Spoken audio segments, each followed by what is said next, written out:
Well, thanks for taking the time, Aaron, to join us on the podcast. I know you're incredibly busy and passionate about what you're doing at the moment, so thanks for taking the time.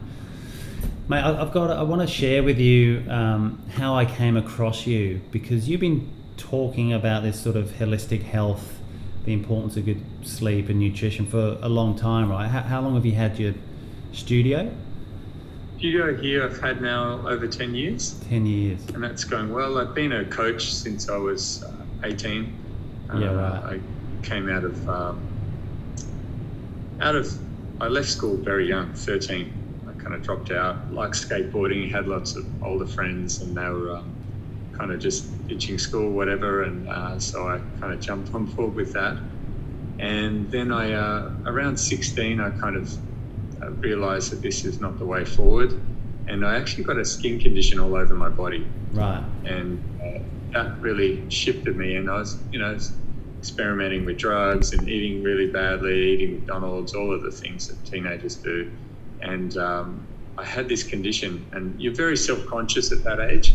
So I was, freaking out about it, trying to do something about it, doing the rounds of dermatologists, doctors, all of that. And until I came across a naturopath that I got some decent advice, and she said, look, you just got to change what you're eating. And she gave me she got me to do a food diary and then kind of coached me through it with a few sessions. Yeah. And this was, when I was 16. And then from there, I got the best response compared to all the drugs, everything that I was putting on my skin. And it just I felt alive. My body came back to life, and I felt optimistic about life. I changed my whole perspective. I started doing martial arts, started going to the gym, and just got a part-time job. I still wasn't at school, and then I ended up going back and doing my school certificate, doing my high school certificate, and then did a certificate in design at the same time. I was working throughout, and it just really, that nutritional kickstart really made a massive impact, and that made me realize, that I have control over my life, that I can make day-to-day choices that will influence the quality of my life, that all my little choices add up, and then over time I can transform. So I was going to the gym, I got muscular, I got fitter, got stronger, and I could feel the changes. People could see the changes. The food I was cooking, from 16 I started cooking all my own meals. Yeah. And that was just so powerful, because I realized, okay, I can make choices with what I put in my mouth, and it changes my physiology. Yeah. And that was so powerful that no one could change that perspective within me, even though that was a long time ago. That's going, what's that, 23, 24, 26. It's a long time ago, 26 years ago. Yeah. And you hear people, nutrition doesn't matter or whatever and all that. When you have that type of experience, it really just puts a fire in you and just makes you realize, hey, this is real, this is happening. And my nutrition wasn't perfect at that point. I was still figuring it out, and it's evolved constantly over the years.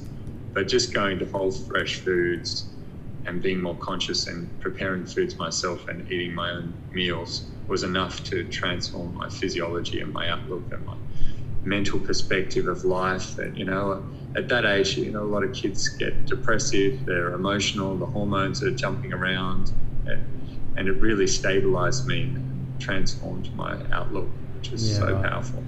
Because I kind of had a similar experience in that I stuffed my back in 2005, and it took me until about end of 2012, 13, the penny dropped, and that it needed to be, I was trying to fix myself for about 6 or 7 years through a mechanical way. To me, it was a mechanical injury.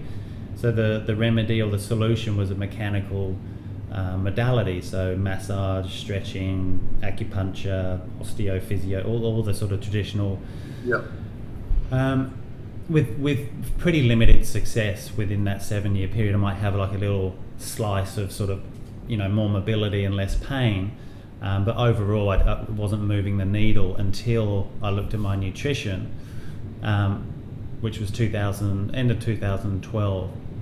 And quite like yourself, like my nutrition wasn't terrible, but I could definitely see sort of where I could improve, and by improving, like systematically avoiding certain foods and embracing others, the pain reduced, the mobility increased, and I sort of got my life back. But before I got to that point myself, I remember, this is how I got into following you and admiring you. I remember reading soon after I got my injury, Anthony Minocello got something of the similar nature.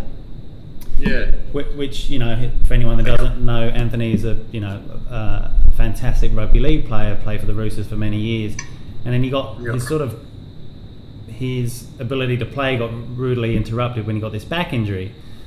And then in a relatively short period of time, he gets back to playing in the full team. And I was like, how has he done that? And how have I not done that for so many years?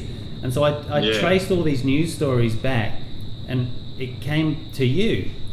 So I was like, okay, well, I need to go and see this guy. I need to go and see Aaron McKenzie from Origin of Energy. Like, he's obviously got the goods. So I went to see, I think I booked an appointment, or I might have just walked in, and you weren't there, unfortunately. I saw one of your colleagues, I guess. Yeah. And I said, look, I've got this back problem, had it for a number of years. And the first thing he asked me was, what's your nutrition like? And because I hadn't, that wasn't pivotal in my mind. I was still in the sense that it's got to be a mechanical solution. I was like, what? Yeah. Why is he asking me what my nutrition's like? Like, what the hell's that? Yeah. And so at that point, I was like, oh, it's a shame Aaron's not here, but I'm going to go. And then it took me another, I don't know when that was. It was probably around that first year you're open, I'd say. And it probably took me another 2 or 3 years for that penny to drop. But that since then, I've been this long-term admirer about what you're doing, and now you've all this time you've been talking about this holistic health, paddock to plate, which, you know, I'm obviously behind you chronologically, but the discussion, the groundswell around that is becoming sort of finally coming through, and you must be sort of going, you know, rolling your eyes a little bit, but you're probably grateful for that groundswell, you know. You know, you just got to be patient. 20 years of patience. Yeah, no, it's great. My first soil the plate workshop, where I had Marty Boats, who's a good mate of mine, and we decided we'd put it together, and then Anthea Kalouris, who's an amazing naturopath, we decided to put this event together. And that would have been, I think, 16 years ago, maybe longer, 17, 18.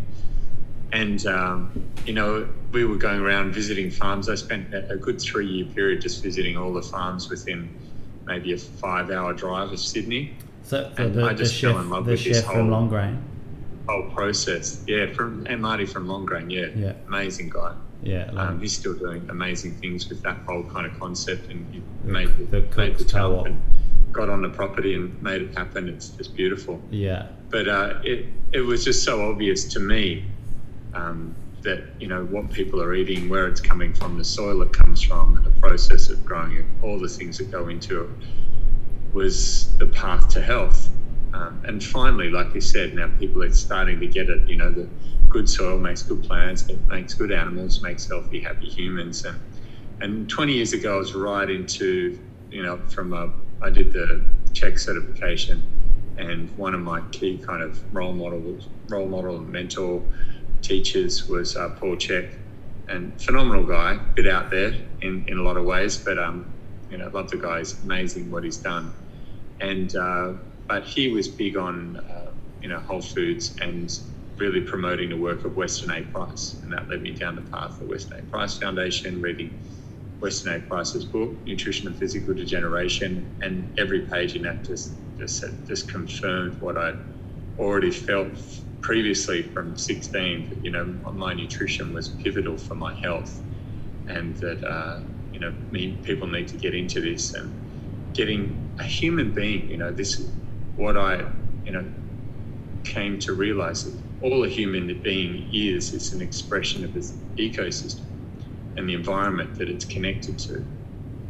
And if you want good health, you've got to connect yourself to a good ecosystem and a good environment.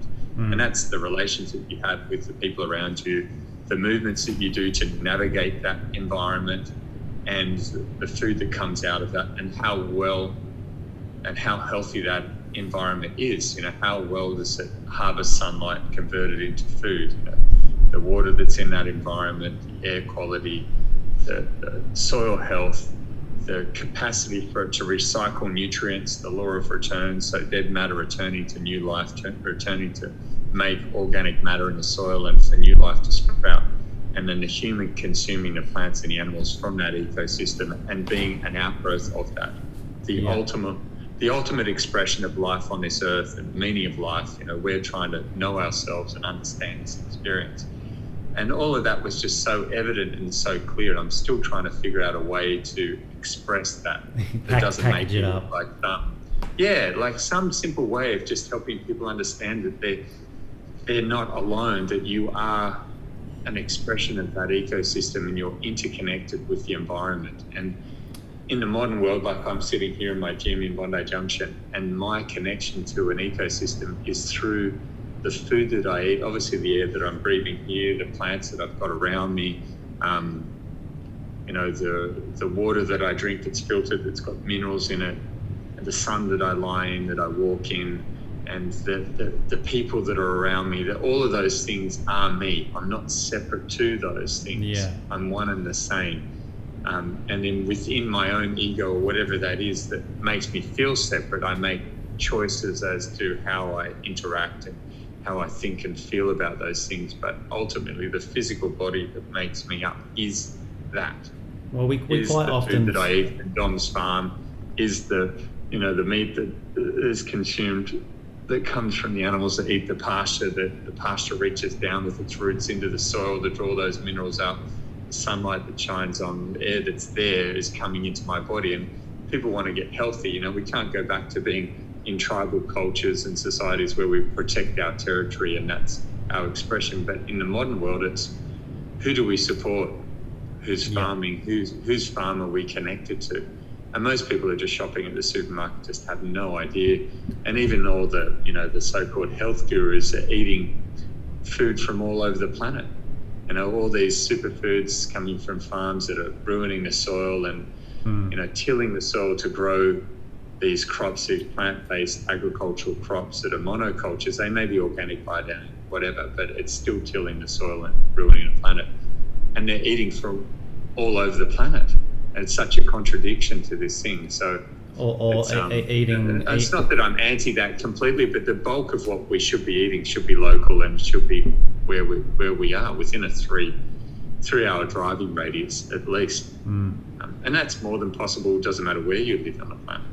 Do you find, because what you're describing is this enormous, complex, layered, textured philosophy. It's a philosophy, right? It's an attitude to how you walk through life, how you navigate, what path you choose, and the choices you make along that path. So do you find that for so many people is either too hard, not suggesting that people don't understand, because really it's not that complex in cerebral sense, but I'm just trying to think of your clients and my clients in the past. They want to lose weight, they want to feel strong, they want to get healthy. Yes. So can't you just give me 100 burpees? Can't you just flog me? Totally. Won't I get to those goals quicker? So there's this sort of push and pull, I'm sure, that you find. I know that I did with my clients, because they want the quick fix. They want to lose 5 kilos by the end of the month, all that sort of stuff. And you're like, well, slow down a little bit. You need to embrace this and this. Change isn't going to happen overnight, all that kind of stuff. Like, do you find that there's that sort of ebb and flow, push and pull? Definitely. Yeah. And it takes time, because it is a complex kind of perspective, and it's a system of systems, and they're used to having an isolated perspective on life, a compartmentalized, this part, and that's all I focus on. But it's, you have to step back and look at the bigger picture of how everything interacts if you want to find health. And sometimes with people, I've got to take the mechanical path and build some trust and build a relationship there first. then I can transition into something that is more holistic and that opens them up. Because once they go, okay, this guy really, like, I've capitalized on my knowledge and understanding of anatomy and physiology in the body and the mechanics of movement to try and break through in these other areas of life that I feel are just as important, if not more important. So the fact that I can talk about a movement and break it right down and demonstrate things, and my body's fit and strong, it gives me some type of, position, credit. Totally. It just makes me a bit more credible to them to say, oh, maybe he does know something about these other things, or maybe I should listen to that. And also probably for you being trust there, and the credibility being consistent as well. He obviously understands movement and how to get results, choosing the right exercises and whatever. So maybe there's some truth in these other things. He sounds pretty passionate. He's whatever. He's willing to live that life. He's not just regurgitating information that he's read online. And he's actually, and that's why I opened this studio, was to have a kitchen and a gym side by side. My previous studio to this was my lounge room. I did that deal, I think, for 5 years or so, where the lounge room, open plan kitchen and lounge room, and used to run workshops there and train clients there, do small groups there. Oh, really? Because I felt, I just wanted out of the typical gym, which was such a disconnect. It was like a nightclub. It wasn't connecting food and fitness and farming together. There was just nothing. It was just people going there and just trying to look good. But just, even when I first saw your studio in Bondi Junction, I remember thinking, wow, that guy's got something very novel in that. That time it was pretty much all fitness firsts. There wasn't boot camps. CrossFit kind of wasn't around. You in my mind was the only sort of boutique gym. And also just having that, it's clear from the times that I walk past, and it's clear from the Instagram and the Facebook sessions, that you're not there to smash people, which is kind of refreshing. There's this sort of mentality in the fitness industry that the harder you work, the more input the greater the output, but it doesn't really work like that. Not at all. I mean, if you're healthy, you want to move. If you're eating well, you're sleeping well, your relationships are good, you want to train hard. You feel like training hard, and you can train hard because you can respond to it. You're only as good as your recovery. Your workout is just a stress stimulus. So if your body's stressed out and you add more stress to it, you just break down. It's just pointless. And yet you watch people smashing themselves, you watch trainers do it. And I, trainers don't understand, because most of them are in bodies that feel pretty good. So they can't relate to people that don't feel good. They can't relate to people that have been sitting in a chair for X amount of years, that have got sore backs, or, have got huge amounts of stress, mortgages, whatever, because they're young, they're in their 20s. So they train people like they train themselves. And then they just push them harder. And people think that that's what they need. They believe that they need to have this intense workout to get a result. And it's really the opposite. They need to use movement to nurture their body, to stimulate it into being able to move better, feel better. And then once they've got good sleep, got good nutrition, and their cells are functioning better, they can adapt to the stress. Then you can start training harder and you get a better result. But any stress stimulus that's greater than what you can handle is just abuse. It's self-abuse. It's plain and simple. I've been villainized and whatever over the years because I've called people out. And I remember when I was younger, it was quite an aggressive, awful thing to say, especially in a community here that has lots of Jewish people, and I said something, in a workshop where it was a big kind of presentation. There was lots of people there, and I said, a lot of people are being trained like they're in a concentration camp. They're just beating them down, and we don't need to do that. We need to nurture and love people. But the first part of that, the nurture and love, didn't get heard. The first part got heard. It's like, what would you know? And I actually had a Jewish partner at the time.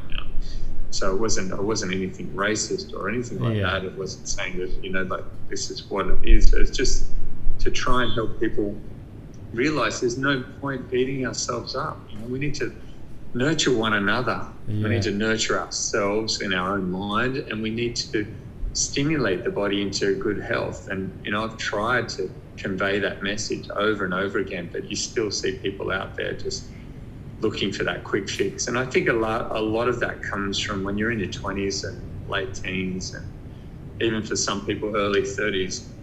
Beating yourself up gets a result. Like, you can push yourself hard and your body responds well, so you think more must be better. If it's not working anymore, I'm in my mid-30s now. Okay, I've just got to go harder. Yeah, I've just got to force myself harder. So they get a trainer because they can't. Their body's saying no, and they're feeling like, oh, this is not right. But in their mind, they're going, no, this must be right. So now I have to pay someone to yell at me instead of yelling at myself in my own mind. So they end up, just getting more and more abuse and beat down, and to the point where they don't enjoy exercise anymore. They run out of options. They start out with running, but then they can't run because their knees hurt because it's beating them down. Then they start cycling, and then that doesn't work. So now I've got to start swimming. My shoulders hurt, and they might have started with boxing or whatever, and that hurts them. They can't do that. So they're just exhausting every option. But by the time they've gone through all of those, they've totally broken their body.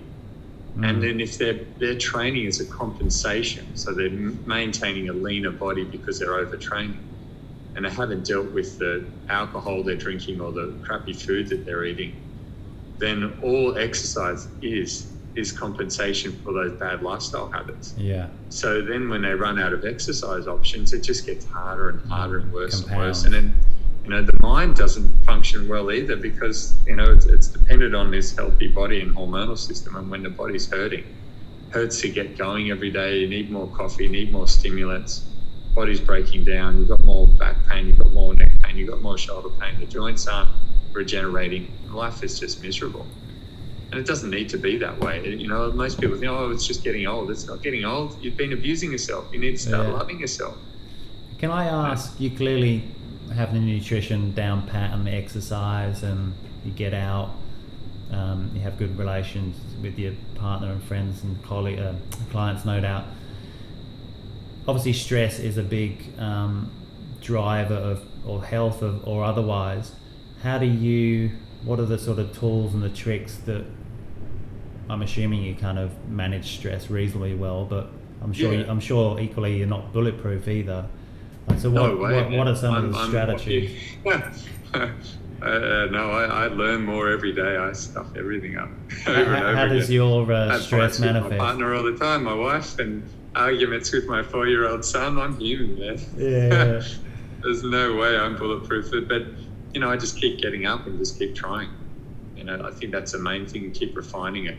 But my basic routine is 2 good meals every day, get 7 to 9 hours good sleep. Just try and relax while I eat. I'm in this whole kind of carnivore elimination process, and that's quite extreme, but that's because even though I was doing all these things and trying to nurture my body for the last 20 years, I still overtrained. I still got addicted to and that's part of what I was talking about before. My credibility came from my ability to have X amount of muscle mass, or being able to do these workouts and movements and show off or whatever.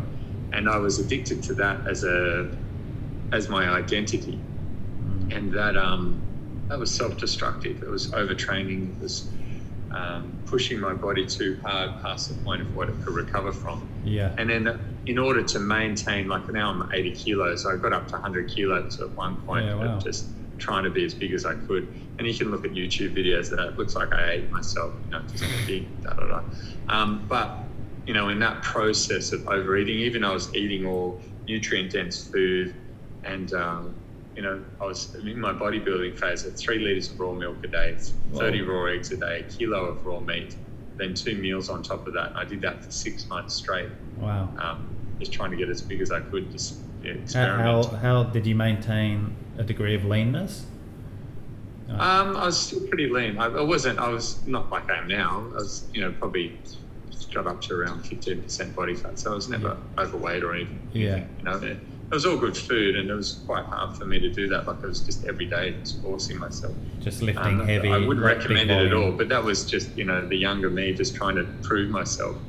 But in that process of just, overeating all the time to try and have a bigger body, to look more impressive as a male, to try and have that credibility or have that as my identity.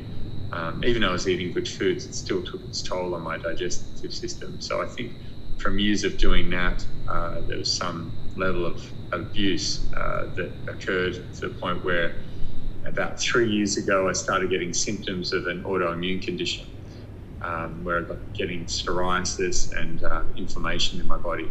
And I was already doing like a paleo, I've been into this whole thing a long time, Western advice eating 20 years and just eating mostly animal meats and, preparing all plant foods effectively. But the transition occurred when, those options just seemed to be working anymore, and I just had to keep refining it down. And I saw the carnivore thing maybe 2 or 3 years ago. And I'd seen it before that, actually, because a friend of mine, a good friend, Blake, he's into all of this stuff and he's been into it for a long time. And we used to joke around just saying, we don't need to eat vegetables or plants, and we'll just let the animals do it for us.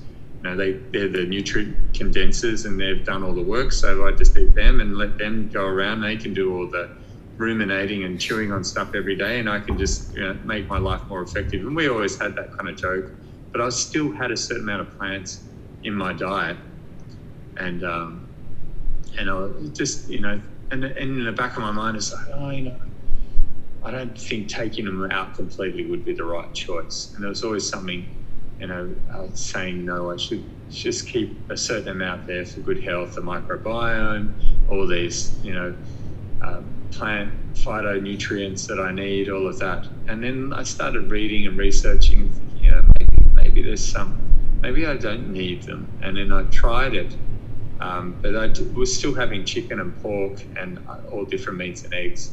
And I didn't really feel it made that big a difference to my psoriasis and all of that, my inflammation. So I kind of did that for a couple of months, and I felt like digestive-wise, I felt there was a little bit of a benefit. But then I kind of just started adding plants and veggies back in, and thought, that must be beneficial. Vitamin C, fibre, all of this. But I'd been open to the fact that fibre wasn't necessary a long time ago, and it wasn't as important as people made it out. But then all the new research on the microbiome just kind of said, you need a certain amount, all of that. So, I came to it about a year ago, or just over a year ago, and I thought, okay, I'm going to do this. I'm going to give it a good try, and see what happens. And I'm into the whole, eating regenerative meat and animals that come from, an ecosystem that they're building topsoil. So Ethical Farmers is awesome, what he's setting up there. I've been following Joel Salatin for, 15 years or something, and into this whole thing of building topsoil and perennial grasses that pull minerals out of the soil, out of the deep in the earth, and bring it up and build a healthy ecosystem and eat that ecosystem. So I decided, okay, what's the most environmentally friendly, the healthiest thing I can do? I'll get half a body of beef, break it down, put it into a chest freezer, into stainless steel containers. I'll get it delivered to me in containers that I just transfer into my stainless steel, so there's no plastic. And I'm just going to eat one, and I've got a whole body of beef with Dom, who's the guy from Ethical Farmers, and we halved it. And said, that's all I'm going to eat, nothing else. That and all the organs. Unfortunately, the way he got it broke down, he can't get all the organs, so I had to get some beef organs from another body. But basically, that's all I ate for 8 months straight, nothing else. That, and I had half a body of beef and 2 bodies of lamb. And so just ruminant animals. And that's what I made my body out of. And that was the commitment that I made to myself to say, would this work and what would happen? And will I maintain good health? And fast forward that 8 months and all my health markers improved. Yeah. I did stick to 800 grams of meat per day. So that's all I had, including bones, fat, organ meats, which was probably a little bit less than what I needed. So, but I just wanted to stick to the experiment and see what would happen. So I lost a little bit of weight. I came down to around 77 kilos as opposed to my normal weight of around 80 kilos. Yeah. But as soon as I went back up to a kilo or whatever, my weight came back up. But I maintained it that whole time because I wanted to see if it was kind of a setting point and if it was just an adjustment period to digesting it better, all of that. But it was quite profound. I mean, I lived with 6 months of no psoriasis, nothing. And it wasn't until I started experimenting and bringing plants back in that it came back. Right. which I thought was really interesting. So now I'm going through this process, because when you look at plant, they're always a double-edged sword.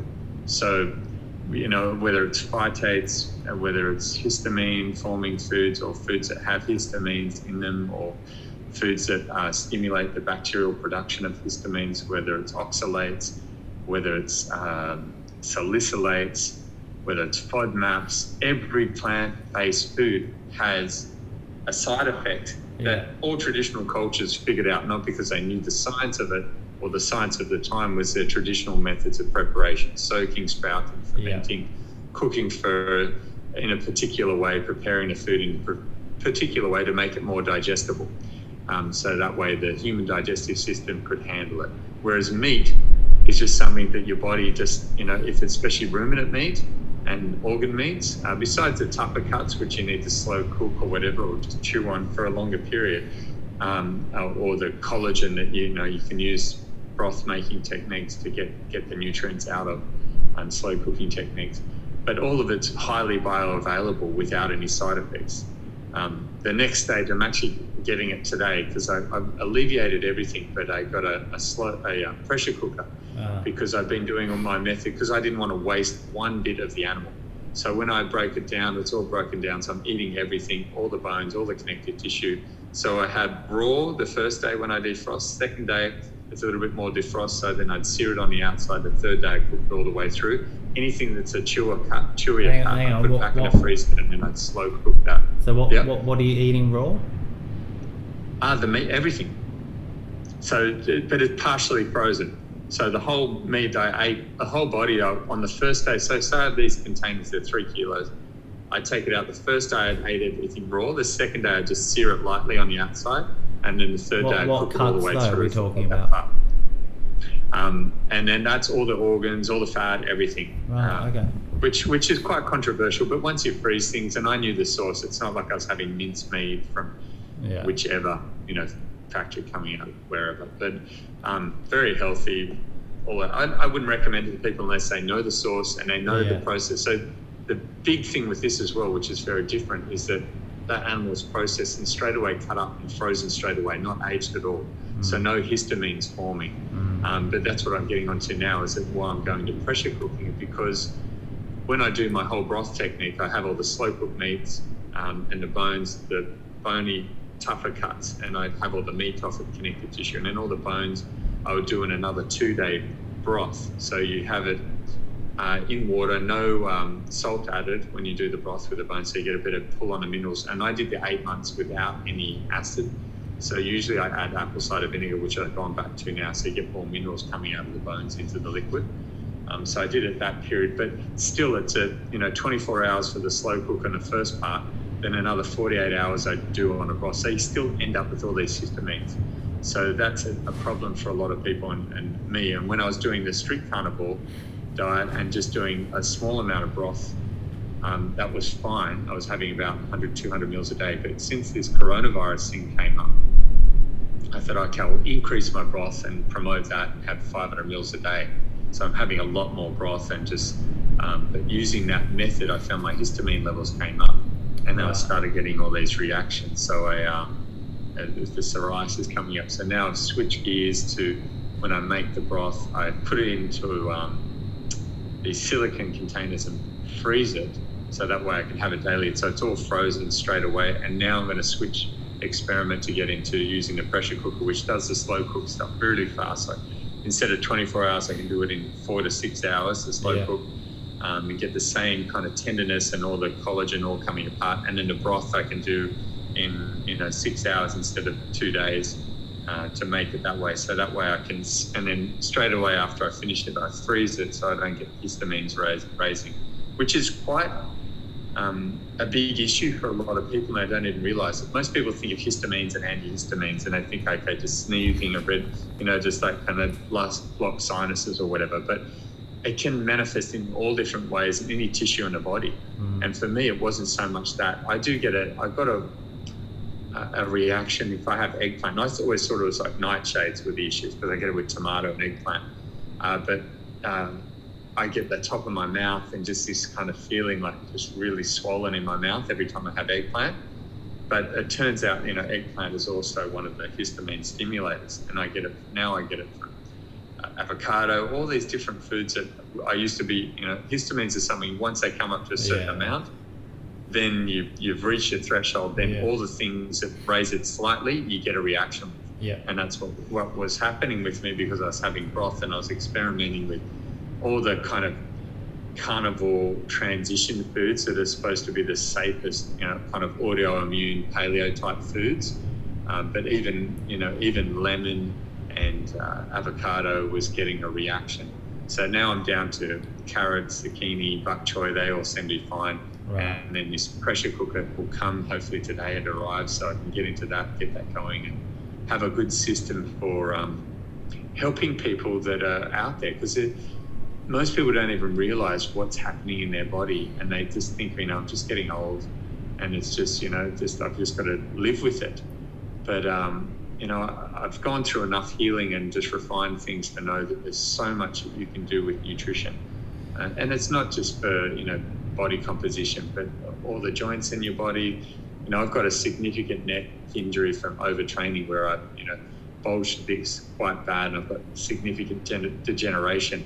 And I do a lot of mechanical things to help that. And I'm so good with the mechanical side of it that I managed to make it worse, because I warm up properly, activate all the right tissues, all of that. But since doing this carnivore thing, my inflammation levels, I've had all my blood work done before and after, and it's phenomenal, the low levels of inflammation that you get from doing this. And then just being able to have these nutrients in the system to rebuild tissues and to make the muscles as healthy as possible so that they function optimally to stabilize the joints. It's phenomenal. Will you continue to reintroduce veggies, or Yeah, well, I want to develop a method for people. Obviously, the goal is not to. I don't want to recommend people just eat meat and just eat cows and nothing else.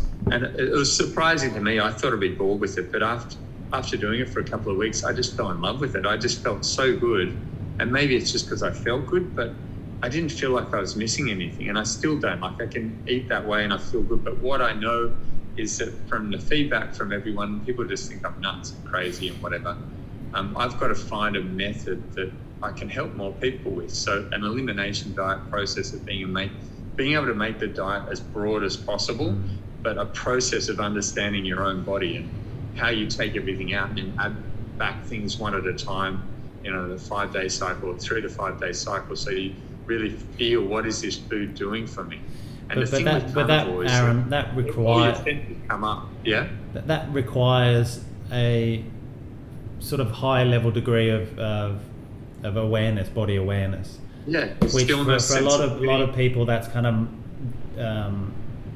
dulled down because of poor sleep or lifestyle choices, or so to really sort of understand what a carrot does to your body, you've got to have a really good baseline. You can't be drinking, you can't have poor sleep. Do you know what I mean? If you're just got all these stimulants, you don't know what's doing what. And that's why, I love all these biohackers and all these people trying to put stuff out there. But you look at something, and I enjoy the work of Dave Asprey and Ben Greenfield, but here's my beef with them or whatever, is that they're on that many different supplements. Yeah. How do they know what's doing what? They go, I took this and I could feel this different.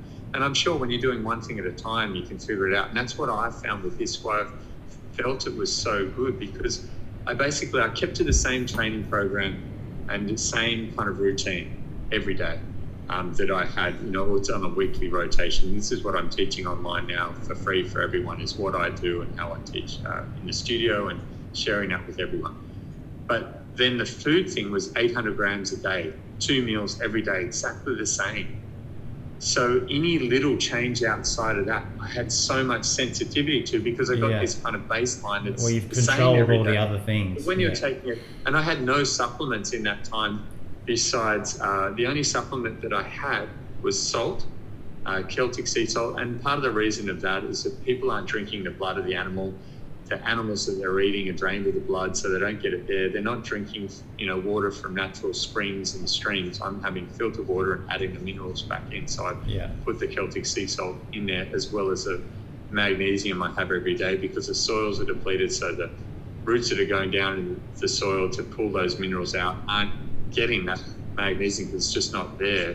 So I supplement with that. So that's my kind of thing on the supplement side. That's all I did for that 8 months because I wanted to really understand it. Now I've integrated since this Corona thing. I've increased my vitamin D3 K2, which is a supplement that I used to use before that. And what else am I having? Just that. I have a bit of potassium chloride occasionally just to bring the potassium levels up. But they're all there in the meat. If you're getting good quality meat, animals healthiest, whether they're deficient. But the whole supplement thing, when you're having that many different things, and that's someone who's very healthy and in tune, Ben Greenfield or Dave Asprey. But then you look at people that are just, every day is different. They're just shoveling all different things in their mouth, just stimulants here and there, got all these different stresses. Every day is just a bombardment of the senses. So it's very hard to quieten that noise enough to feel what's going on in your own body. It takes a high level of... I question how much someone like Ben Greenfield is helping people. I think he's quite... Well, it's confusing for a lot of people because he is great in terms of, he does offer, simplistic versions in his books and say these are the bare minimum, But then it also confuses people and it also makes people feel like they're not doing enough. Yeah. And then when they're cashing in on it, and it's like, they're cashing in on their supplements and they've got to make money. I get that. Everyone does. But I just think for me, like, I've had heaps of opportunities. I've been asked when my gym was doing really well, and obviously now it's not so profitable like all gyms. But at the beginning, like when you would have came in here first, I had over 350 members in a space, and it was just huge turnover, just doing so well. I had offers all the time. People want to franchise this and do this, and opportunities to make money. But I just wanted to stay true to what the model is, and I've always said just copy and write about what I'm doing. So, and that's what I want people to do. I just believe in this connection to an ecosystem, to moving the body well. And my greatest moment as a coach is when people leave me and do the workouts for themselves at home. Yeah. That's the best compliment. That's the best thing I could do as a coach, is empower people to do it for themselves. I don't need dependency. And the reason why I'm going on about this is that in terms of supplements, like I don't want people to be on a pay plan where they've got to keep buying supplements. I want people to have a whole food connection to a farm that they know and they've visited. That's my goal. I don't need to be making money. I want to see people all over the world, everywhere, have a direct connection to their food supply. But also, like, it's a bit... I just need for them to be doing it. And that's my goal right there. That's how I measure my success. If I can get more people to make that connection and look after their body and move their body well, and just be inspired by what I say or do, or hopefully by what I'm doing, to go out and make that choice, make the connection, get to know the farmer or become a farmer. That's what we need. Or make a business in that supply chain line from the soil to the consumer, somewhere along there, whether you're a delivery person or whether you're just coaching people how to eat better and prepare food better, but something that heals that disconnect that we have.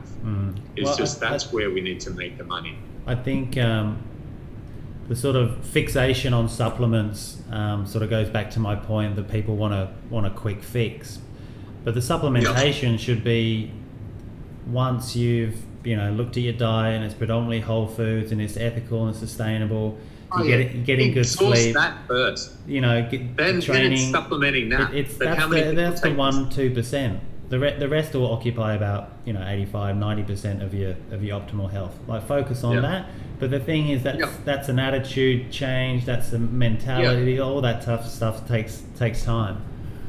And some people have done enough damage that the supplement's warranted, because the food supply, it doesn't matter. They're uncomfortable, they're in pain. It's the same with medical drugs. I don't have any problem with medical drugs if they're used intelligently. Yeah. If they're whatever someone needs to do, having surgery, whatever, but exhaust your other options first. Sleep well, eat well, mend your relationship with your father, your friends, whatever it is that's beating you up on the inside. Work on those things, exhaust those options first, and then entertain the other things. but people aren't doing the work, and if you're compensating and they help you dig a bigger hole. That's the problem I have. If you are moving in a bad way that degenerates your spine, you're not eating well, and you have a surgery, you feel amazing. You just go back to doing what you were doing. You think, it's just my genetics. It's just, it was somebody else, or it's just that tackle that I got in that game of football that ruined my back, or it's just that one lift that I did incorrectly in the gym that ruined my... No, it wasn't. It's your whole life, man. It's an acute... Even in an accident, in a car accident or whatever, okay, there's an acute moment. But your ability to recover from that, if you eat well, sleep well, look after yourself, you recover so much better and your body can heal it. I've seen amazing things with people. Yeah. I mean, Anthony's probably the most public thing and one that people know about, and some people have linked it back to me like yourself, and my coaching, but he did the work. He was just an easy client to train. I'm sure. We just clicked, and it made sense to him. And fortunately, he grew up on his on a large block of land out of Richmond, and his parents still there. But anyway, they had a farm, had goats, had livestock, and they had grew all their own veggies, and that Italian heritage of growing your own food and preparing your own food, home cooked meals. He grew up with that, so he had a relationship there and a connection. And obviously, when he moved to the eastern suburbs and he became a famous football star, all that went out the window. Right. But he still had a memory of it. So when I explained all of that stuff to him, he's like, man, that's how I grew up. That's what I did. That's what my parents gave me. We ate organ meats. We did these things. And it's just, it's just like the lights went on. It's like, man, that's what I stopped doing. That's when I stopped performing. That's when I started feeling worse. That's when it's like, something in me was disappearing and it slowly went away and I wasn't recovering as well. And it's like, he just got straight onto it and he just did all of it. And he was just like a loaded weapon and he just healed himself. And he managed to play and kept playing, even though he's had another back surgery since because he'd done so much damage. He really needed surgery then. But even with the severity of his condition at that time, he was able to turn on all the muscles, make them really healthy, and improve his level of inflammation and heal his body to the point that he could still go out there and tackle, and have these massive guys attack him, even though he had no disc left. He was basically bone on bone when he won the premiership and captained it and did all those amazing things. His spine was what most people would be lucky to get out of bed for. He was there playing the hardest game on the planet at the highest level and performing at that level because all his muscles were so healthy around it. They just held it in position and he was able to compensate effectively, and that's why he's done so well with the surgery, because they went in there and he's so healthy around it. It just worked well. And that's a story that I get clients that come to me for back issues and they need surgery. So I just, say, look, let's get you in the best shape of your life before you have the surgery. And the surgery works really well, but don't have a surgery and skip out on doing the work because you'll feel better, but you're just going to end up in the same place. It's the same if you have a supplement and it's on top of doing all these healthy things, then it'll help you regenerate the body and heal. But if you just take it, compensate, you just end up digging a bigger hole and it makes it worse. Yeah. So Aaron, I'm conscious that we're going to get booted off. I don't know why we haven't yet, which is obviously a good thing. I've got the premium version, so it should keep going. Oh, okay. So I've got I've upgraded to. I'm the host. Does that affect that? Huh? No, it doesn't matter because I'm paying for that service, so thanks, it mate. should be fine. It won't kick me off, and I'm in connection with you, so it can't kick me off. Okay, I've been sort of mindful of the time, but that's good.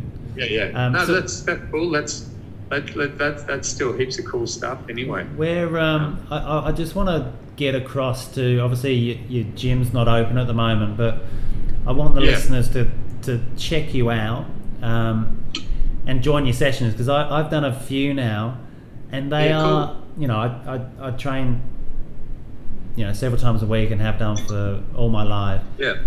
But I've never trained in a way that I have when I'm training with you now, which is kind of, it's good to be challenged, it's good to do something different, it avoids staleness. And I've normally done my workout by the time you finished your warm-up. That's sort of, I'm in and out, and I don't do any stretching. You can do it.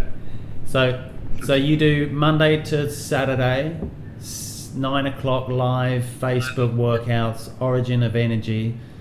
You'll probably need a massage ball. Well, you just need this. So look in the back here. I'll tilt this camera up. That's all you need. Is or you can use a tennis ball instead of a massage ball. I mean, you can order one of these online. Yeah, good luck with that. You can use a foam roller or just your trusty water bottle, your clean canteen. Ideally, have one of these for life, stainless steel one, and then you can wrap something around it so it's got a bit of traction instead of it sliding around. And then you just got a towel. And if the intro and all the videos shows us, it's just a towel. I've actually got 2 tea towels to make it longer, but that's just got 2 knots in it on one side. Close the door, move it over towards the hinge. I just got a knot in that, and a tea towel. You can do all your movements with that, or your pulling movements. Obviously, all your pushing movements, but that's a gym, man. That's all you need. Yeah. No I fancy love it. equipment. I've always been big on just not increasing people's overheads and making things more complex than what they need to be. But even if someone's watching, it's live there 9 a.m. In Sydney time, or plus 10 UTC, so anywhere in the world that's live. And then you can watch your replays after. And then I tell people 40 minutes into the session is when the main pull push legs start. So people that just want to get into a workout, they can just fast forward to 40 minutes, and sometimes I'm a little bit late, but it's roughly that pulling, pushing and leg movement. If you just do that well, you'll get amazing results. You don't have, all the other stuff is just to help people get to know their own body and to... Well, that's the stuff that I'm finding valuable, actually. Oh, yeah, totally. But sometimes just to get people started, I like to keep things simple. Like my wife, she's going to come on and do the live thing, but her perspective on what she needs to do for movement and everything is different from mine. And it's very hard to coach your partner. Anyone that tries, no one likes being told what to do, and especially being told what to do by the person you've chosen to spend your life with. Yeah. It doesn't go down well. No. But I've taught her just basically pull, push, leg workouts, 10-minute workouts. That's all she's really done. The time that we've been together, I never forced her through these long deals, and she's going to come on and do it with me. It'll be interesting. But she's got amazing results just by doing that. It works so well. It's just simple. Yeah. Because even if you're only doing, a pull-up, but then you're using the pull-up as a stretch at the bottom, stretching out. And then at the bottom of that, I'm traction with my spine and activating. And then you're doing a push-up. At the bottom of the push-up is a chest stretch. And then you're doing a squat. At the bottom of the squat is a squat stretch. If you do all the main movements, pulling, pushing, and leg movements, and do them through a full range of motion, you'll stretch and strengthen your workout. I've got heaps of YouTube videos on how to train 1 day a week and do it effectively to get amazing results. And I've done that. I've got clients I've had for 20 years that train 1 time a week, and they get results because they just do the basics. And then on top of that, they might do a little bit of massage or stretch out a little bit here and there, go for some walks, eat well, sleep well, just really basic things. But my big thing with doing this free online thing is obviously my business has changed now and I have to try and convert to online. But also is that I want to inspire all the other coaches out there, because I get messages every day, oh, my business is ruined, da da da da. Man, we've got more need, there's more desire than ever before. And this online platform is just such a good way to reach more people.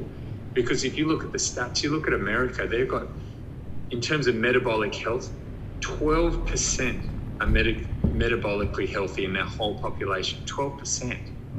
And even under the age of, I think it's under the age of 25, it's only 25% of those people are healthy. That's why this corona thing's hitting them. They've got no immunity.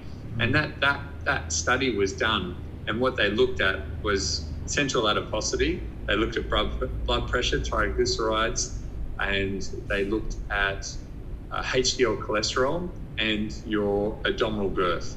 So they looked at those as a measurement to figure out, are these people metabolically healthy? So if they have one of those 5 things out of the norm, then they're metabolically unhealthy.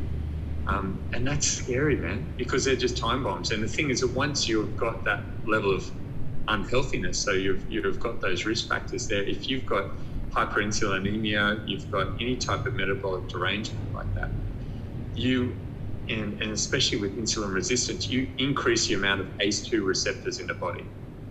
And this means that coronavirus, when it comes in, it has more receptors to bind to. So those people America's just a time bomb waiting to go off. It's so scary, this whole thing, because it will just ravage those people. But the good news is, just from one day of integrating, just having 2 or 3 meals rather than snacking all day, you can improve your blood sugar and improve just from that bit of fasting. If you take out the carbohydrate out of your diet and reduce it dramatically, get into the good animal fats, you can improve your blood sugar instantly. You can improve your insulin instantly. You do these workouts like I'm doing online and just put a little bit of muscle mass on and get active. You improve all those risk factors dramatically. Just in a space of a week, you could reduce your risk of getting corona. Just, I don't know what the exact stats are on how much, but it reduces it dramatically. And so why not? Like, I just look at the situation and there's 2 things. You're either going to get corona eventually, or you're going to hide away from it and not have it. But either way, you want to be as healthy as possible. Yeah. Because if you do come in contact with it and you are healthy, your immune system is more resistant, you won't get it. But if you do get it, you want to be able to get over it. And the criminal thing is that all these people that end up, once you get on a ventilator and you're in hospital, and some places are starting to change this, you're just on a drip, or you're getting food while you're on a ventilator, but it's coming into the body. Guess what they're feeding them? Carbohydrate. Yeah, sandwiches. So it's making them worse. It's making their ACE2 receptors are increasing the longer they're on that food supply. So they're feeding them carbohydrates and just junk. And that's why we've got to get everybody off the vegetable oils. We've got to get them off all the processed carbohydrate. We've got to get them on whole foods to heal their body and improve their immunity and just reduce their resistance to all different viruses, not just this one, because we're going to have more that come around. This is the beginning. And the viruses will keep evolving, keep adapting, keep mutating, and we've got to make our bodies healthy. So important. Do you think this episode of this virus will, it's clearly shaped how you communicate to your audience. Do you think that'll have a ramification once everything goes back to normal? Do you think you'll do more of these sort of online this sessions? is more powerful for me, without a doubt. Yeah, right. I can reach more people. I'll have my studio. I just don't see how gyms are going to go back. And depending on how long this lasts, there's different scenarios. One scenario is that we get herd immunity. So if we can get as healthy as possible, get all those healthy people out there, they get it, and they get over it. And we get more of those people out there, then that's herd immunity. And once they hit a certain percentage of the population, we'll get through it. We'll get through it faster that way than we would with waiting for a vaccine. And it's scary, the whole Bill Gates kind of approach to this. He just wants to get it out there as quick as possible. And that scares me because, and to mandate the vaccination, we can't get on a plane, whatever, without having the proper testing, the proper data, because we still don't know how many people have had it and got over it. Yeah. That are relatively unaffected. We don't know that data yet. So to make a decision to vaccinate without proper testing is, that's just too risky for me. And it looks like the vaccines that they're developing, and I'm not anti-vax, I'm all for vaccinations that save people's lives and reduce diseases and allow people to live and be healthy. But when we have vaccines that have a potential side effect that could be worse than the disease, that's something that we have to really do the research on it and get the data on that before we go ahead. But in saying that, if we look at the data, we don't have the data to know how many people have actually had this virus that are asymptomatic, how many people have gotten over it that just had a sniffle or whatever, didn't realize they have it, and how much does getting healthy improve your resistance to it and also help you get over it. Yeah. And to me, it's like, let's exhaust that. Let's get the world healthy. Like, that is the most obvious solution. And if I'm doing this type of work like this, and I can reach more people, and all the trainers out there that are going through this situation right now switch to this, we can put a dent in this thing faster. And if we get enough people healthy and then we go down that path of herd immunity where more people get it and get over it, then we can get our economy up and running faster. So but depending on how long that takes, if that's going to take longer, we might see that people just don't want to go into a gym again. they're that scared. If the imagery that they're seeing online and there's that much fear around it, which is the biggest enemy at the moment, is the fear. So I just try and get people, just get healthy. Don't get scared. Yeah. Like, this is a virus. Yes, it's worse than the flu. I mean, no one's denying that. Yes, people are dying. But if you look at the data on it so far, it shows that all those people are either old or metabolically unhealthy. Yeah. And that's why they're at such a greater risk. All the young people that are getting it are metabolically healthy. So until we have that data, and I'm not saying this is the cure for corona and, you know, I shouldn't worry about it, but I'm just saying let's prioritize. But fear, what is it doing to our immune system, all this fear? It's hurting us. It's suppressing the immune system. Yeah. I mean that definitely is your best defense, to be as healthy as you possibly can be. Even if you get the virus, the symptoms, you reduce the severity. Like coming back to training, because I'm always on tangents, but looking at this whole thing in terms of a business model for coaches and everything, and going, what's going to happen after? I mean, I can't see gyms being the same way, and if they are, they'll be heavily regulated now. The insurance premiums, all of that, like the sanitization, everything. I see all of that stuff changing depending on how long this thing goes for and how much fear there is. The large commercial gyms, it's going to be different. People are going to, some people will be all right and they'll be okay, we'll go back to normal. But there'll be a certain amount of fear around this, depending on how it pans out.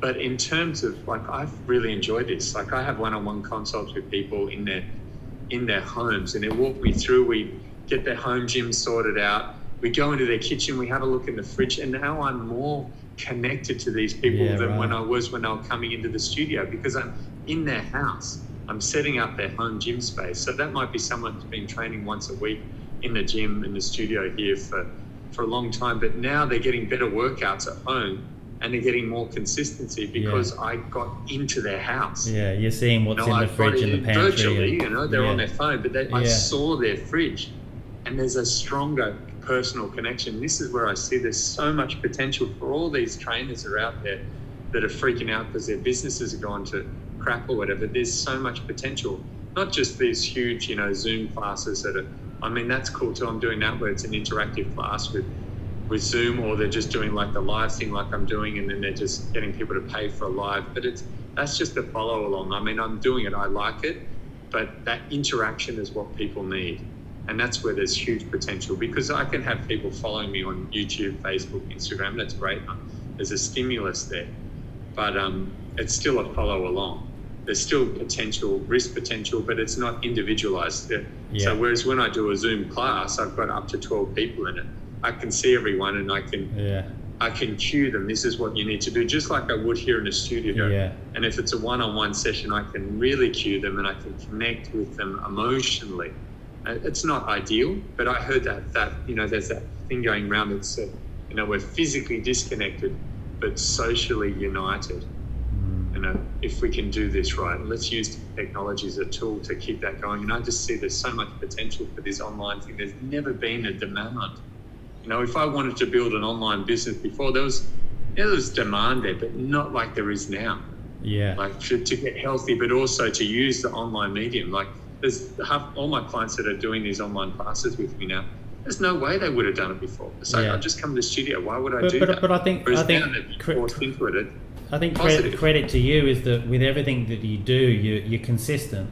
I see that with your message and your philosophy, but also with these Facebook Lives, like Monday to Saturday, 9 a.m. you're there, and I don't think you've skipped a beat. So you that consistency, I think, is key, because people rely on you to be that daily workout and to hear your philosophy. So I think that's all credit to you.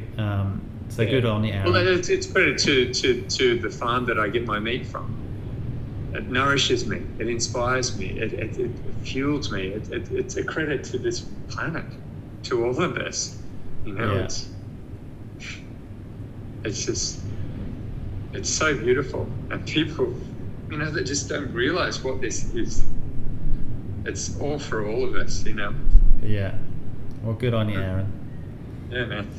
All right. Well, I'll be joining in for sure tomorrow. I might even do today's one a bit later on. I'm doing all I can to introduce people and friends and family to your sessions. So good on you, mate. I've been a long time admirer. I really dig your message. You clearly used yourself as a case study and proven time and time again that it's all about good nutrition, whole foods, rest, recovery, sleep, all the rest of it. So good on you, Aaron. Keep doing what you're doing, and I'll speak to you soon. Cheers, man. Have a good one. Take care.